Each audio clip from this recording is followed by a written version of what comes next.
EFG. All right. Thank you. Yeah, all they've got's doctor, doctor, and doctor. Dr. Tokars, Dr. Bleasdale, and Dr. Soulakis. So the guys After that the were governor. at the airport for Air Force One said they let the Milwaukee reporters come up to the, you call it the stairways? Oh, really? Really? Yeah. I didn't even say much.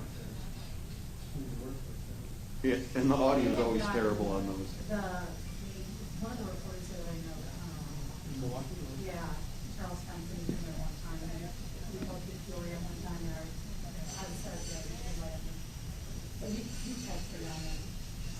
During 2016, the guy had like 5 one-on-ones with Trump. And it was crazy because of Wisconsin. It was like, he was on the course 3 times, he was just, like, killing it. I get nothing, you get nothing at you. Yeah, it was crazy. He's been to the White House already, he's been to the White House a few times. He was at some dinner with some mid-size TV stations. It's just horrible. We get, we never know. Just the one, yeah.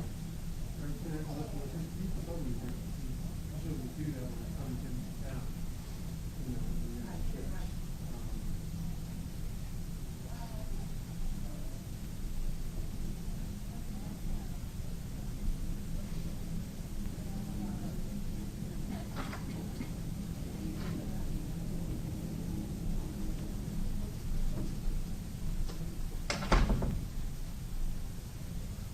Good morning. Good, how are you? Why do you want it? No, Yeah.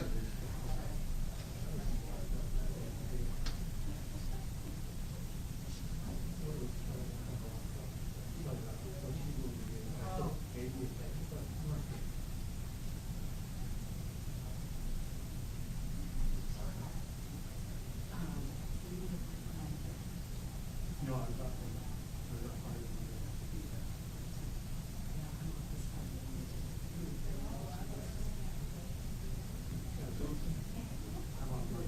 And so any reporter that wants to ask a question is expected to attend, right? There aren't going to be any online questions?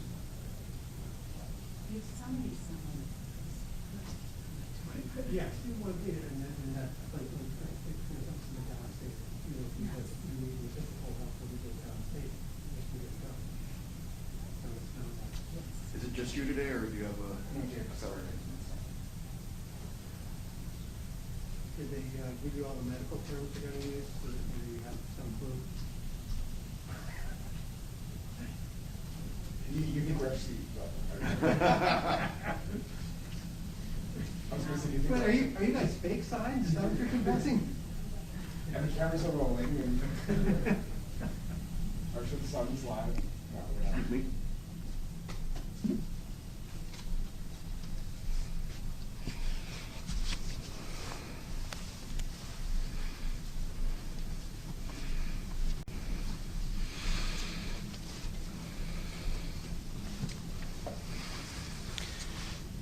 Well, good afternoon, everyone, and welcome to today's briefing. Before we launch into our COVID-19 update today, I want to talk a little bit about the 2020 census count, which wraps up September 30th, only 28 days away.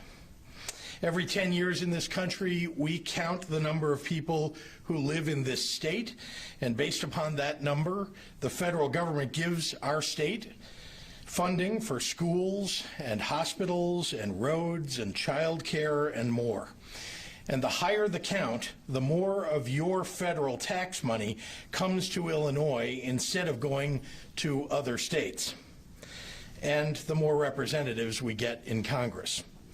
Today, when Illinoisans pay our federal taxes, we're one of only 10 states that gets back less than we pay to the federal government. We can do so much better, and all of you can help. by simply getting counted in the census. We're competing against all the other states, and we're doing very well so far. But we can't rest on our laurels. Right now, we are #1 among the most populous states and #6 overall in our response rate to the census. But there are still many neighborhoods in Chicago and towns and cities and counties all across the state that are falling behind, hovering between 30 and 50% participation.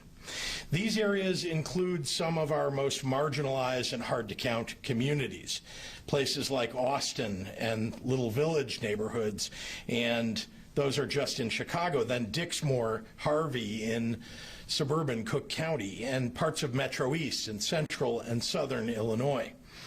Many of these same communities have also been disproportionately impacted by COVID-19, and the pandemic has limited traditional census community outreach, such as neighborhood events and old-fashioned face-to-face knocking on doors. But if you have a cell phone, you can get counted right now. It's just a few questions, it takes less than 10 minutes, and it's frankly more important than ever before. It will bring more investment, better schools, better roads, and better health care into your community and to you and your family. Remember, we have only 28 days left to get it right for the next 10 years until 2030. Pick up your cell phone right now and go to my2020census.gov. That's my2020census.gov. Or you can call 1-844-330-2020. Take the time now to be counted. Now to our COVID-19 update. I'm joined today by Dr. Amal Tokars, Assistant Director at IDPH, by Dr. Susan Bleasdale, Medical Director of Infection Control and Chief Quality Officer of the University of Illinois Hospitals and Health Sciences System, and Dr. Nicholas Soulakis, an epidemiological surveillance specialist at Northwestern University's Feinberg School of Medicine. 2 weeks ago today, August 19th, stricter mitigation requirements took effect in the Metro East region, which had surpassed an 8% average positivity rate for 3 days in a row. Unfortunately, that region continues to see positivity rates of over 8%, with the current 7-day rolling average sitting at 9.6%. So as I made clear last week, as of today, Metro East Region 4 of our Restore Illinois plan will operate under stricter mitigations, the same restrictions that Region 7, that's Will and Kankakee counties, has faced since the middle of last week.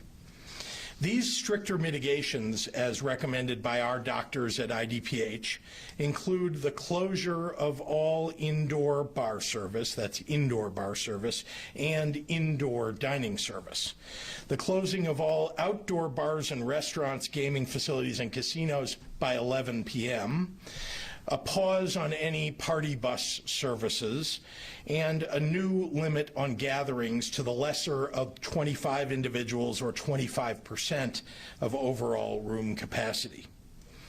Let me be clear, these are not decisions that I make lightly, nor would I impose these restrictions if there wasn't evidence of increasing spread of the virus in these areas. I want our businesses to be open, and I want our hospitality scene to thrive. I want to get people back to work and finding new opportunities for themselves and their families. But the greatest hindrance to restoring our nation's economic vitality is the virus. Until we get it under control, either by people following the doctor-recommended mitigations or with an effective treatment or a vaccine, we are going to be fighting for our economic recovery with one hand tied behind our back. We must slow the rate of infection all across our state. There are virus deniers whose arguments have swung wildly between this is a media hoax and it's just a problem for old people. Now their argument has changed. Their new argument is it's just new cases that are rising, not deaths, and the hospitals are fine, so we don't have to worry. Well, as the White House's own Dr. Birx said yesterday, Florida, Texas, Arizona, and other southern Sunbelt states thought that their increasing infection rates were unimportant, and then, in no time at all, their hospitals were overrun. When that happens, a lot more people die. I won't let that happen here. And let me remind you that people are dying every day from this horrible virus, and thousands who've recovered are still suffering from life-threatening pulmonary and cardiac symptoms. As Dr. Ezike and I have said throughout this COVID-19 pandemic, facts and science will continue to determine what efforts Illinois should make to protect our people. If the data shows that the virus is spreading at a high rate, we won't hesitate to take action to protect the people of Illinois. Your health and safety is my paramount consideration. How each region is doing is available every day on the IDPH website.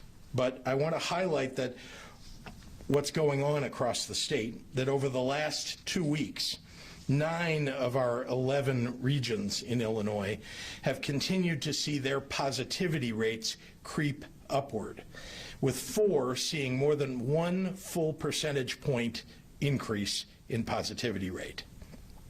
Only 2 regions have seen an actual reduction in that same period.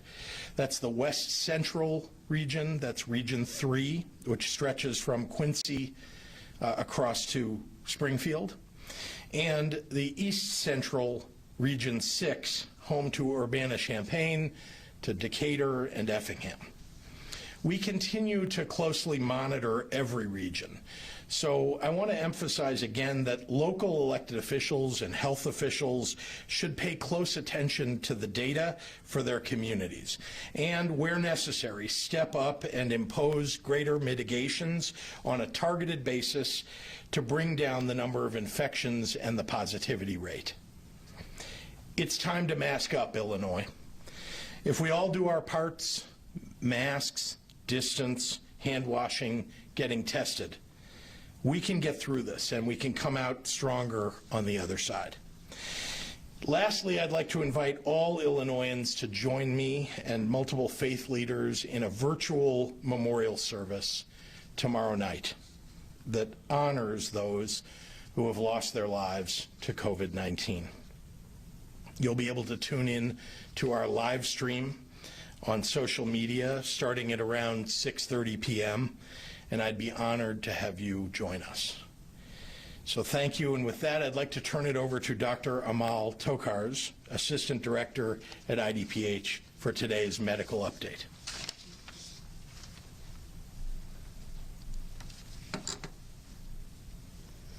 Thank you kindly, Governor Pritzker. I'm going to say just a few words that will affirm what the governor has just said to you. As we talk about COVID-19 in Illinois, about the outbreaks, positivity rates, and regions heading in a worrisome direction, please remember that what we are ultimately talking about is people. Public health's entire goal is to help people and prevent people from becoming ill, being hospitalized, placed on a ventilator, getting seriously ill, and even dying. Everything we do is to help protect the health of families, friends, and loved ones from COVID-19. When we start talking about mitigation efforts and what cities, counties, businesses, health officials, and others should be doing, which is all critical and has to be done, We can readily lose sight of why we are doing these things. It is to protect people from a potentially dangerous and even deadly disease. And we have started seeing the number of people with COVID-19 increase, as the governor has just stated. Today we are reporting 2,128 newly diagnosed with COVID-19 and 27 people with COVID-19 who have just passed.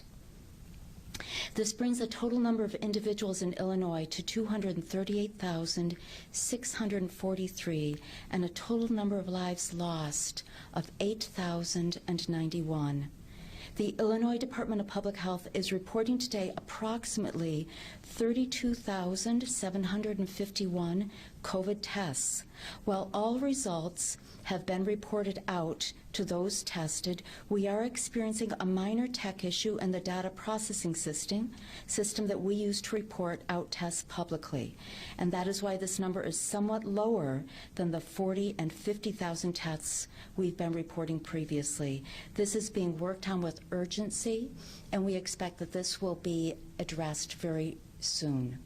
Now, I want to say something in closing to you about the upcoming holiday weekend. There are persons all over the state of Illinois that are dedicated to the service of public health in every county across the state. Listen to them, help others, and as we gather, we know, as the governor just stated, that the hand washing, the masking up, and the social distancing are very necessary. And so even our small, intimate family gatherings must look different than they did before, but can be every bit as rewarding, as important, and as enjoyable.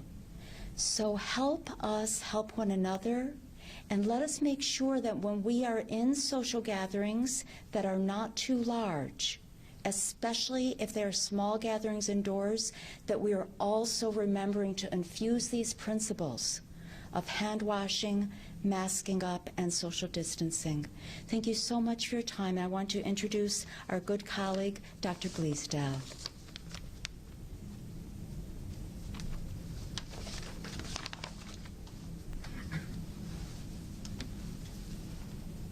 I want to thank the governor for having me here to comment. And I want to thank the governor and the Illinois Department of Public Health for their leadership, as they have done so many measures to help to protect the people of Illinois in decreasing the spread of the COVID-19 infection. I'm an infectious disease physician and a scientist, and I have cared for COVID patients. We have science that shows that face coverings and physical distance can slow the transmission of this infection. Illinois was one of the first states to implement the requirement for face coverings. And this helped slow the spread of the infection and allowed hospitals like mine, UI Health, to be able to care for all of our patients, not just COVID patients. And we've been able to resume normal activities because of the work of the Department of Public Health and the governor. We've seen some of our neighboring states that were slow to adopt this measure of face coverings, and they have not been able to slow the spread of the infection to the same degree here in Illinois.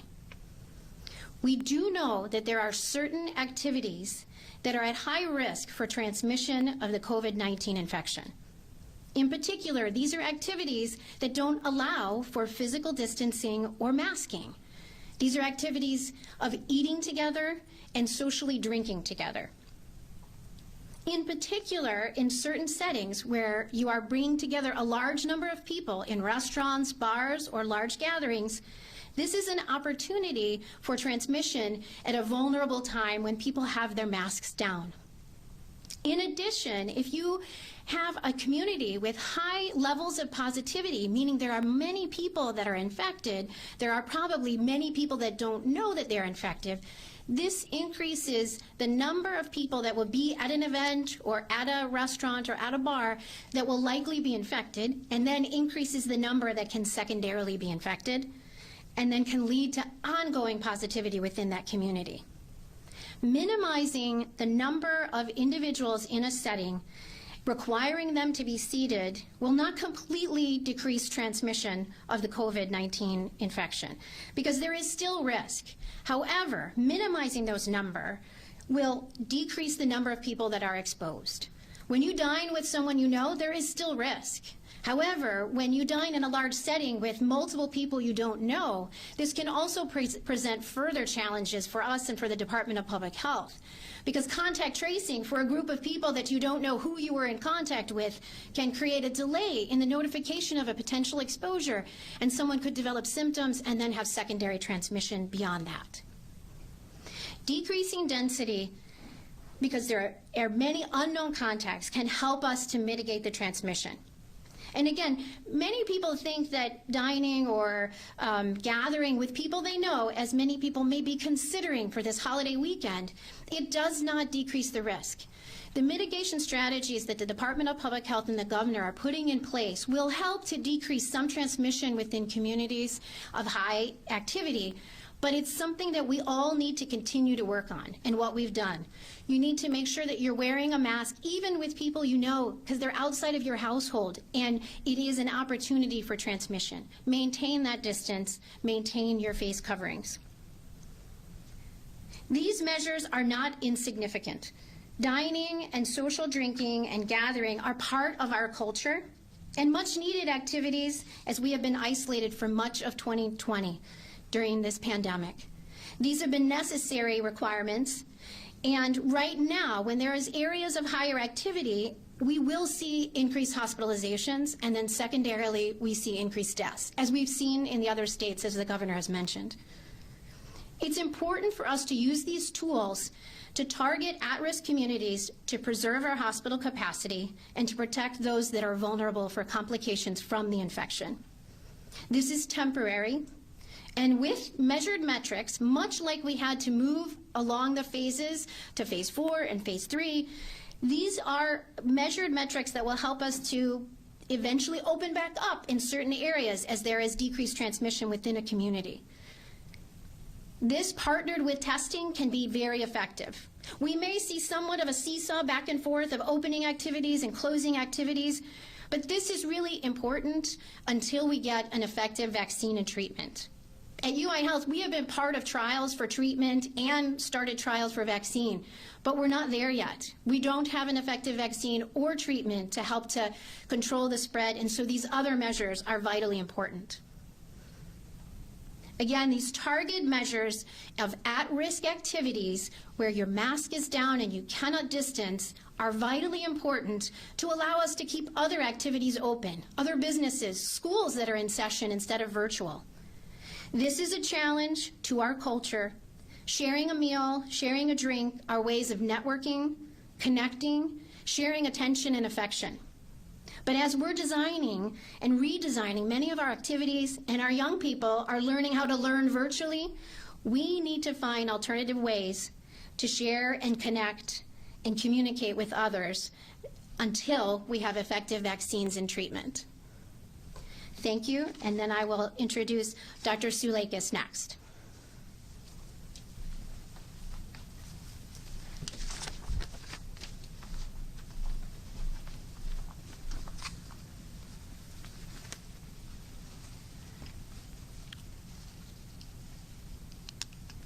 Thank you, Dr. Bleedsdale.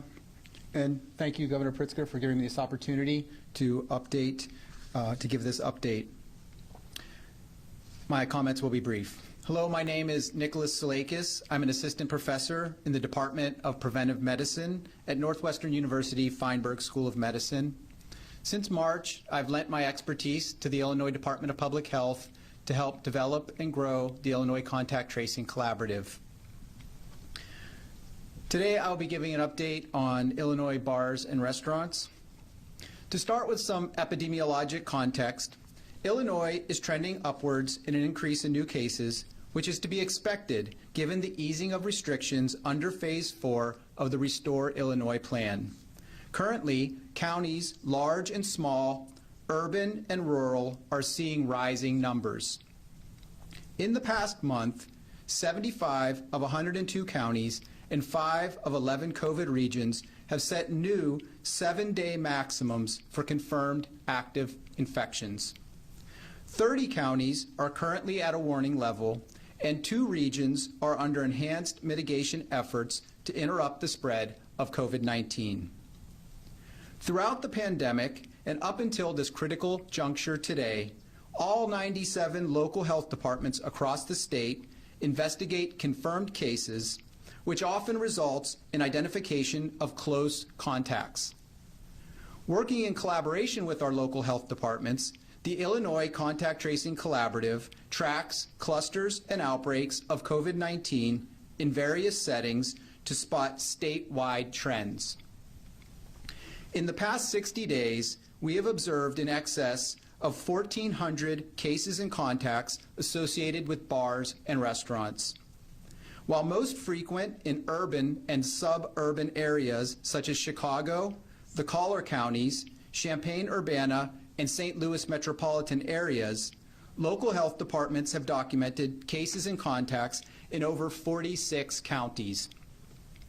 We observed in the past 2 weeks a single outbreak of at least 14 cases, most likely associated with student return to college campus and renewal of social activity. While 2 regions have enhanced mitigation measures, many communities across the state continue to provide safe, well-distanced dining experiences. However, as temperatures cool, we will lose the luxury of outdoor dining and well-spaced seating, which make many of those dining experiences possible. Because bars and restaurants are for gathering, drinking, and eating, people will remove masks and stay for enough time to enjoy their meal or refreshments. Now is a good time to think ahead and begin reinforcing prevention strategies to reduce and eventually stop community transmission. Public health experts agree this virus spreads easily and there is potential for substantial asymptomatic spread in close quarters.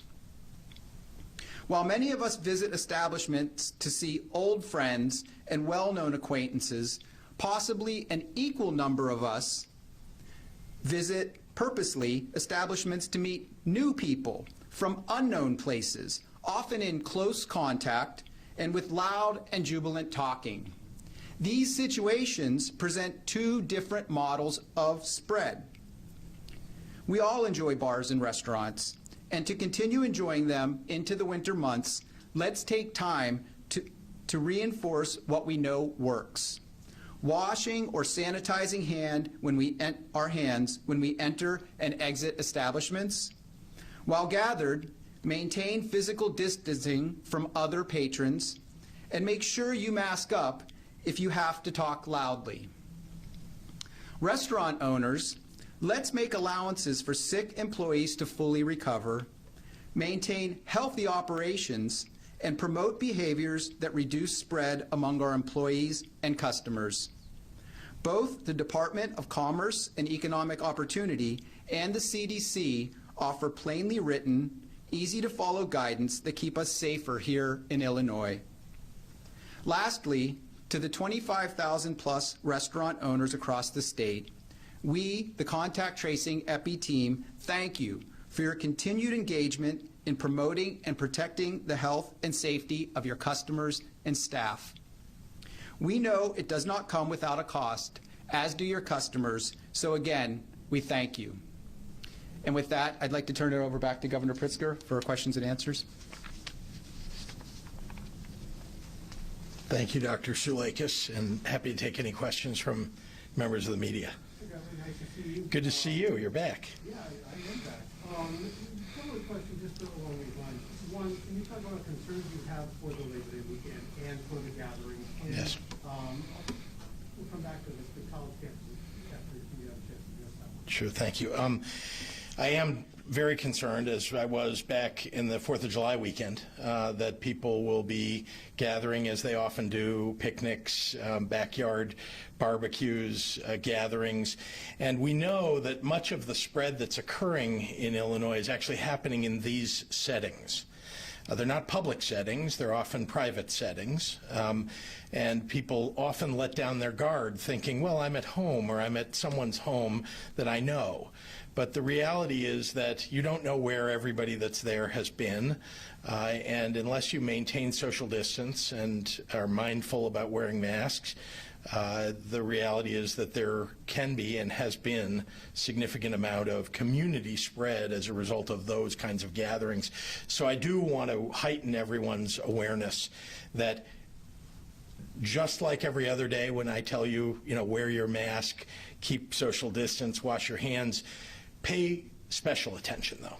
Over this weekend, because you're going to be gathering with people where you're going to think you're going to let your guard down because they're people that you know. But just recognize that that's exactly where the community spread is occurring. And as was said, I think by Dr. Bleasdale, people who are drinking, eating, are not wearing their masks while they're doing that. And so you should pay special attention to maintain distance while you're doing that.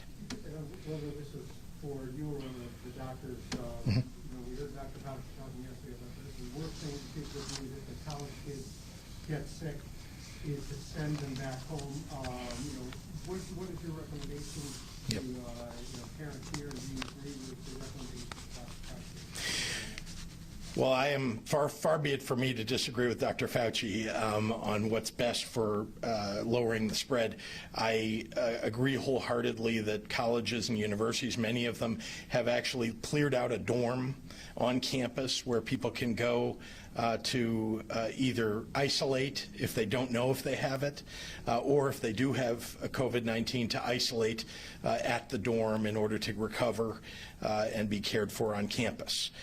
So I would recommend to colleges and universities that they take special care, that they not just send somebody who may be sick directly back home, but rather do everything that they can to help them while they're on campus, to keep them on campus, and to provide a place for them to isolate.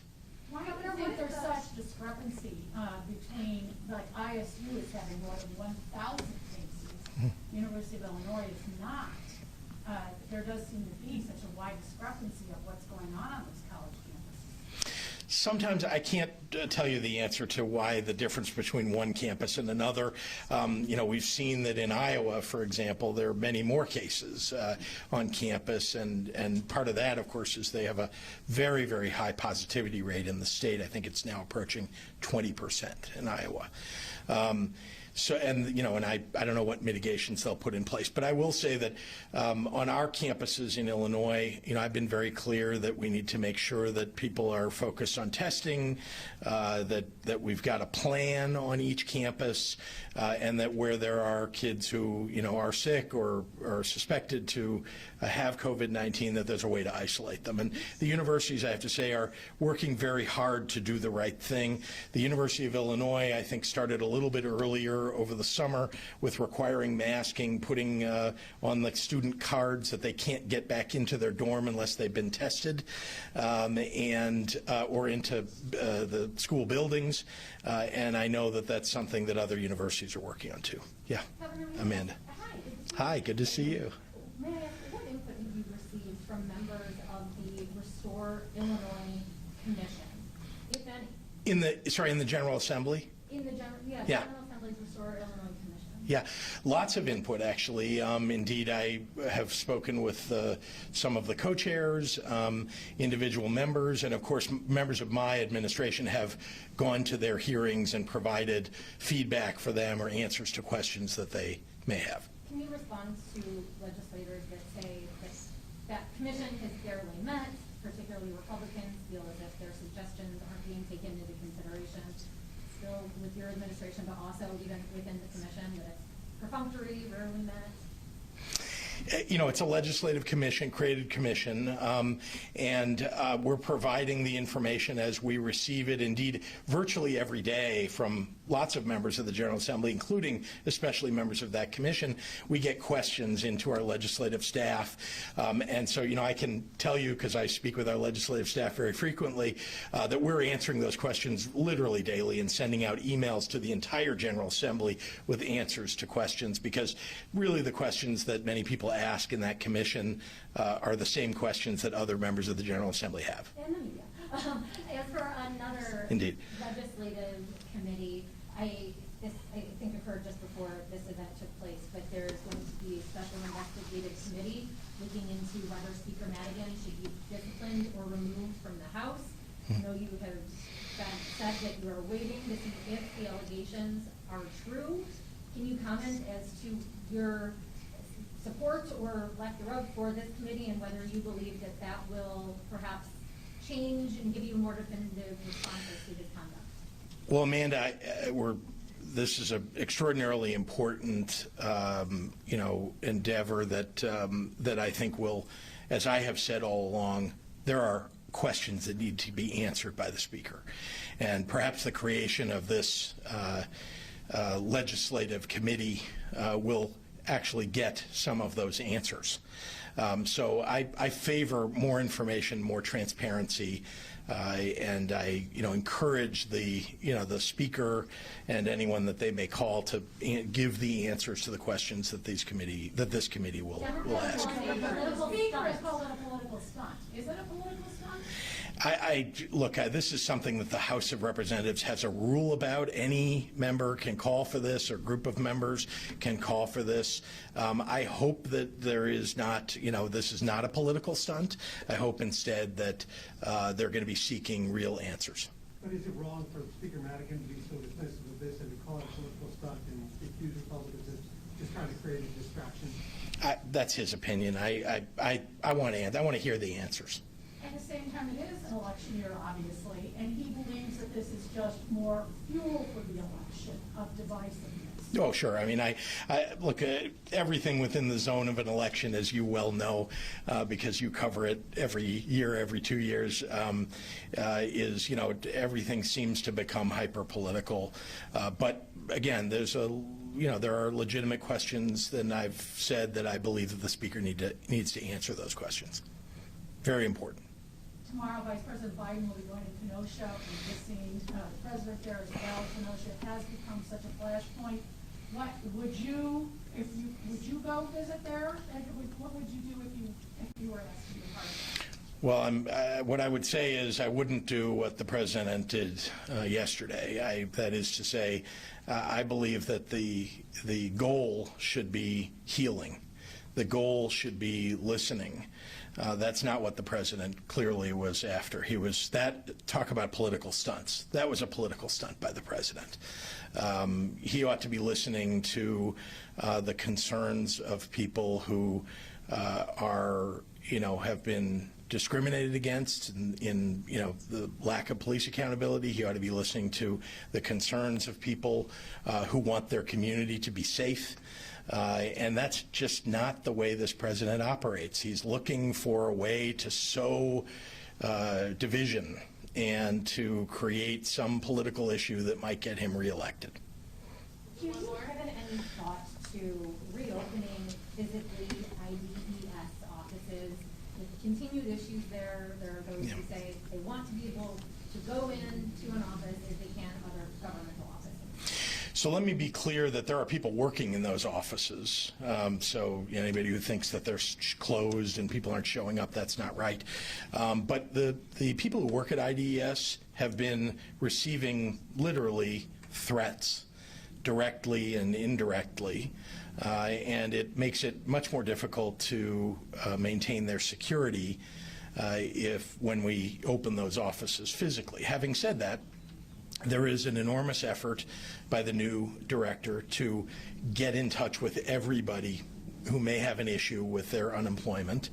As you know, the number of people who have received claims properly is over 1.2 million, and IDES actually has done a lot of work to make sure that those people who haven't, because there may be an arbitration that's required or because there was some difficulty in their past that caused them not to get renewed benefits this time that they're looking for unemployment.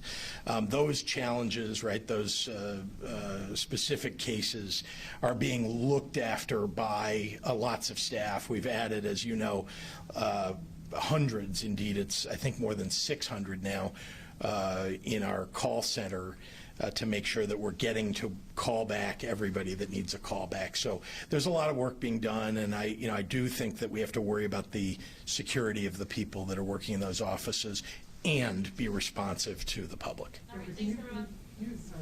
That's the last one. When you're saying there have been threats made to them, I haven't heard of that. What kind of threats have You been could made about? Google. I mean, there have been articles about threats that have been made. Yeah. I mean, it's been a real problem. Yeah. So thank you very much, everybody. Thank you, Governor. Thank you all.